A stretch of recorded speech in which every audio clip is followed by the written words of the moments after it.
तो आज आम ओडिया किसी क्वेश्चन करवा जोटा कि OSSC फॉरेस्टर फॉरेस्ट गार्ड जो प्रीवियस ईयर एग्जाम होता 2021 रे तो तार क्वेश्चन आंसर आम करवा ओडिया तो आपण मान भिडियोटी निश्चिंत हेल्पफुल हम। तो चलते जानवा फास्ट क्वेश्चन कौन कही ना मृत्यु पर शबर जो डाक्तरी माइना करा इंग्राजी रे कौन कहुए आम तो समस्ते घर मान कहू पोस्टमार्टम तो आपण मैंने जानते निश्चय तो कहुए पोस्टमार्टम ऑप्शन नंबर ए। तापर क्वेश्चन नंबर 122 कही निम्नलिखित क्यों शब्दटी एक वैदेशिक शब्द नुहे कह आम कौन इशारा नोटिस पुलिस नोटिस इशारा एसबू आमको वैदेशिक शब्द पर लगुच किंतु आमको साहसटा लगुनि तो साहस आम घर मानक कही था तो तेणुक साहसटी हूँ नुहे वैदेशिक शब्द नुहे तो यह सब हूँ वैदेशिक शब्द ए साहस हूँ नुहे तेणुक साहस हूँ आंसर। तापर हूँ 123 हूँ निम्नलिखित क्यों वाक्यटी एक यौगिक वाक्य अजा जितेबले घर पहुँचले सेतेबले घरे रतना नथिला मनोज श्रेणी रे बसिला मात्र पढ़ी पारिला नहीं दरकार समय जे साहाय्य करे ताको प्रकृत बंधु कहे आम साहित्य शिक्षक जन ज्ञानी व्यक्ति आंसर कौन हम ना मनोज श्रेणी रे बसिला मात्र पढ़ी पारिला नहीं। तापर देखी 24 देखी शोध शब्दटी बाछ सौजन्यता कार्पण्यता ऐक्यता सौजन्य कौन हम आंसर निश्चय आप मन रखते सौजन्य अच्छे आंसर। तापर इंग्राजी शब्द इनहेबिटेट अर्थ कौन इनहेबिटेट अर्थ हूँ जोटा रहिबा योग्य। तापर कही शब्द प्रतिशब्द थिबा जोड़ीटी बाछ शब्द प्रतिशब्द हूँ समुद्र आ सागर सरस सुंदर जीवन यापन अर्थ अनर्थ तो यह सब हूँ विपरीत शब्द आ ऑप्शन नंबर ए हूँ समुद्र सागर प्रतिशब्द। तो 127 क्यों स्थानटी असहाय बुढ़ा बुढ़ी उद्दिष्ट अनाथाश्रम जरा निवास पांथ निवास जराजीर्ण स्थान कौन हो ना जरा निवास हो ऑप्शन नंबर बी। तापर पैसेजटी देखी पैसेजटी आपण मैंने भल भाव पढ़े मुझे जूम कर देखी दूसरी तापर पैसेजटी पढ़ले लेट हम तेणुक भिडियोटी को मैंने स्किप कर दूसरी आपण मानक खाली क्वेश्चन गुड़ा कहीदे आंसर कहीदे। तो गाब्रिएल जुकमेन किए थिले से जड़े विशिष्ट अर्थनीतिज्ञ थे 128 सी। तापर भारतर मोट जातीय आयर केते शतांश पुरुष मानक श्रम आसी थे 82%। उपरोक्त परिच्छेद वर्णना होइथिबा असमानता रिपोर्ट क्यों आधार प्रस्तुत कर विभिन्न देशर धन जीवन आधार विभिन्न देशर आय संपत्ति आधार विभिन्न देशर महिला पुरुष विभेद आधार विभिन्न देशर आय व्यय आधार 30 बी विभिन्न देशर आय संपत्ति आधार।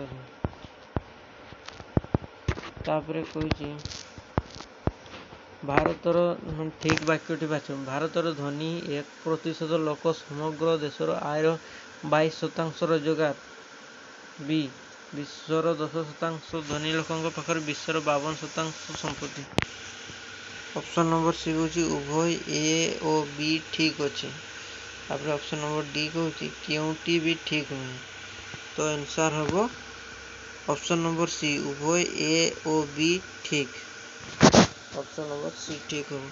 तापर हूँ भारतर क्यों लोक मान सेवार वंचित अच्छे सॉरी भारत क्यों लोक मान सेवार वंचित अच्छे ठिकादार और व्यवसायी शिशु महिला और युववर्ग दारिद्र मानकर धनी और ज्ञानी कौन हम ऑप्शन नंबर डी धनी और ज्ञानी। ଜମିଦାରଙ୍କ ବଡ଼ ପୁଅ ସୁରେନ୍ଦ୍ର ଏ ମନ୍ଦିର ତୋଳିଛନ୍ତି। ଏହି ବାକ୍ୟରେ କର୍ତ୍ତା କିଏ? ପୁଅ, ବଡ଼ ପୁଅ, ଜମିଦାର, ସୁରେନ୍ଦ୍ର। କିଏ କରିଛି? କର୍ତ୍ତା ମାନେ ଯିଏ କରେ ସିଏ ହେଉଛି କର୍ତ୍ତା। ତ ଆନ୍ସାର ହେବ କ'ଣ? କିଏ କରିଛି? ଜମିଦାରଙ୍କ ବଡ଼ ପୁଅ ସୁରେନ୍ଦ୍ର। ତ ସୁରେନ୍ଦ୍ର କରିଛି, ତ ସୁରେନ୍ଦ୍ର ହେବ କର୍ତ୍ତା। Option number D. ତାପରେ ଅଛି ହରି କହିଲା ମୁଁ ଯାତ୍ରା ଦେଖେ ନାହିଁ। ଏହି ପ୍ରତ୍ୟକ୍ଷ ଉକ୍ତିକୁ ପରୋକ୍ଷ ଉକ୍ତିରେ ପରିଣତ କର। ହରି ଯାତ୍ରା ଦେଖେ ନାହିଁ ବୋଲି କହିଲା। ମୁଁ ଯାତ୍ରା ଦେଖେ ନାହିଁ ବୋଲି ହରି କହିଲା। ହରି ଯାତ୍ରା ଦେଖେ ନାହିଁ ବୋଲି ମୁଁ କହିଲି। ହରି କହିଲା ମୁଁ ଯାତ୍ରା ଦେଖେ ନାହିଁ। କ'ଣ ହେବ ଆନ୍ସାର? ତ ଅପସନ୍ ନମ୍ବର ସି ଏମିତିରେ ବି କଟିଯାଉଛି। ତାପରେ ହେଉଛି କେମିତି କଟିଲା ନା ହରି ଯାତ୍ରା ଦେଖେ ନାହିଁ ବୋଲି ମୁଁ କହିଲି। ତ ମୁଁ କହିଛି କି ହରି କହିଲା, ତ ହରି କହିଲା ହେଇଥାନ୍ତା। ତ ଏମିତିରେ କଟିଯାଉଛି। ମୁଁ ଯାତ୍ରା ଦେଖେ ନାହିଁ ବୋଲି ହରି କହିଲା। ତ ଏଟା ବି ଠିକ୍ ଲାଗୁନାହିଁ।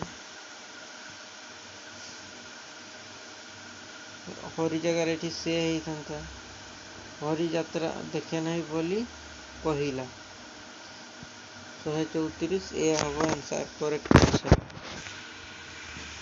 ତାପରେ ହେଉଛି ଭୁଲ ଶବ୍ଦ ଥିବା ବାକ୍ୟଟି ବାଛ। କଲମ୍ବସ୍ ଆମେରିକା ଆବିଷ୍କାର କରିଥିଲେ। ପତ୍ନୀ ବିରହ ଯୋଗୁଁ ସେ ଅବସାଦରେ କାନ୍ଦିବାକୁ ଲାଗିଲେ। ମଦ ପିଉଥିବା ଯୋଗୁଁ ସେ କାମରୁ ବହିଷ୍କୃତ ହେଲେ।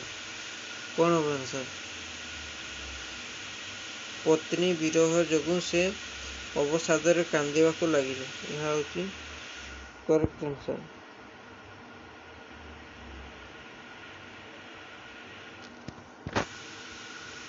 ତାପରେ ହେଉଛି ଶୁଦ୍ଧ ଶବ୍ଦ ଦୁଇଟିକୁ ବାଛ।